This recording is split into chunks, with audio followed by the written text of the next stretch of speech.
Hi everyone, it's Becca and today I'm back on behalf of Wild Orchid Crafts, the Wild Bunch, to share another project with you guys, so I hope you enjoy!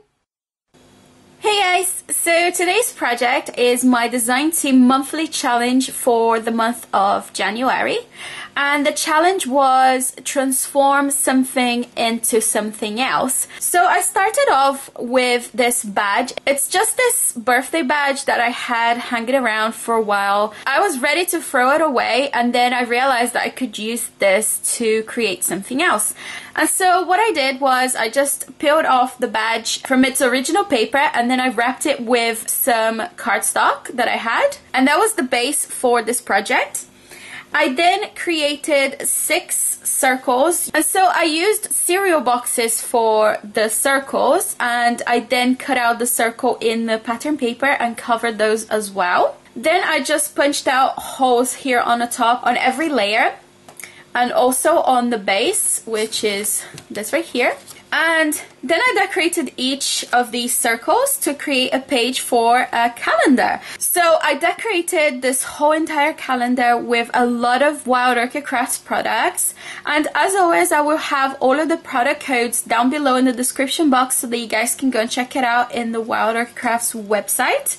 And what I'll do, because this calendar is very bulky, you guys can see here, there's a lot of products here, so I won't go into too much detail of every single product, but I will have every single link in the description bar so that you guys can go and have a look at them on the Wild Orchid Crafts website. So I'm just going to give you guys an overview of what I've done. So this is the cover here, of course. I've used some Guipure lace here. I have a doily on the back. And I've got this metal plate here, which is a Tim Holtz metal plate. I've added 2013 here, and then I topped it with some glossy accent. And I don't know if you guys can see that, but it's very shiny. It looks like enamel. And for the seam binding, actually I didn't have these colors in my stash. I've got green and pink here. So what I did was I took some of the silver seam binding that I had and I colored them in with my distress inks. So this is Shabby Shutter, and then the pink is the Tattered Rose. And you'll see this seam binding already colored throughout this project as well. So just in case you're wondering what colors they are, that's what I've done. So here I've just got this cluster of flower going on, and I actually glittered a lot of the flowers as well. I hope you can see that. So some of the flowers have little glitter on them, and so that's the front page. And how this works is you just flip this over and then you turn it around, and here's the first month, so that's January, of course. And again, just loads of flowers. I have a couple of things here which is from my stash, like some of the laces and things, but everything else is Wild Orchid Crafts. And again, I've got a lot of glitter going on here. For the months, I've actually used a Anita's calendar, and they sell them in packs of 10, so you get 10 of these calendars, and that's what I've used. So I matted it on some card, and then I also used the doily on the back, and again I've colored the doily with my distress ink also, and you'll see that that is what I've done throughout, and the only thing that changes is the flowers and the arrangement of the flowers. So here you've got some Guipure lace here on the back and a whole bunch of flowers. So you then turn this around, and here's next month, February. And again, this is from my stash, and everything else from Wild Orchid Crafts. And once again, I've used a lot of glitter. I just love it. I think it looks so pretty. And then you would just flip this over, and here's next month. So that is the month of March. And once again, I've got glitter going on as well. I've got different types of Guipure lace throughout. And then you would turn it around, and here's April. And this flower right here is actually one of the white daisies from Wild Orchid Crafts, and I actually colored it in with my Tattered Rose distress ink as well, and then I added a lot of glitter, so it looks like that. I just wanted it to coordinate a little bit better with the colors that I had going on. And of course I've used the pastel colors. You guys know this is my favorite combo, the pinks and greens. Yeah, so that's what I have done. And here is some more. And just a quick little tip, this flower right here, you guys might be wondering what flower that is. It's actually one of the Trellis roses. And I have one of the Trellis roses here on the cover, if I can just turn this over. So it's this flower right here, but minus the center. So I just peeled off the last 2 layers of the flower, and then I added a pearl in the center, and I've done that quite a few times throughout. And here's the center, so that's what it looks like. So I just used it in different ways, and I have another center here of a trellis rose, and then I used the bottom 2 layers on another page. So that way you can actually use these flowers in a slightly different way as well, and give it a little bit of a different look. I was also going for the not so bulky kind of look for these pages, because as you guys can see, that's me trying not to be so bulky.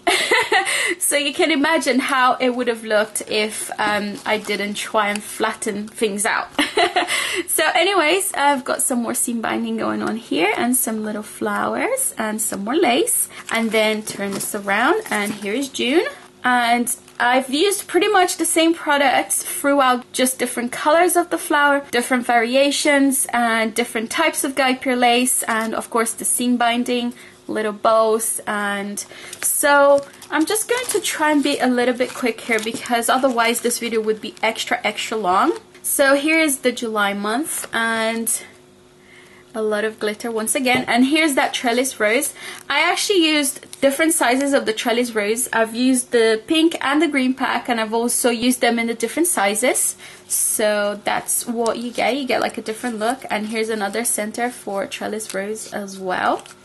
And turning this around, there's August. And again, this is another one of those daisies. And I've used the Distress Stain for this. And this is the Shabby Shutter, and that's what it looks like. And I added a lot of glitter, so it's very glittery and girly. And then next you turn it around, and there's September, and it looks like this. So I've got a variation of Carnation, Sweetheart Blossoms, I've got some Gypsophilia, I've got some Gardenias, I've got a whole bunch going on here. And then here's October, and it looks like that. I've used some pearls as well throughout. And here is the one by last in November, of course, and looks like that. And then finally December, and this is what December looks like. And this is actually the base for the calendar, and this is also what used to be the badge. So here you go, that's the back there. And this is how this thing works here. So you pull this forward, and then you push that, and it basically creates a stand like so. So you can either use that and have the calendar stand on the desk like that, or this actually stands on its own anyway. It just balances on its own like that. So you don't really need the easel part of the badge, but I left that there anyway, just because I thought it gives a bit more of an option. And so that is my design team monthly project for this month. I hope you guys like it. If you have any questions, please comment below and let me know. I will also have all of the links that you need in the description bar for Wild Orchid Crafts and the Facebook page, as well as their YouTube channel. So thank you all so much for watching. I will catch you guys next time. Bye!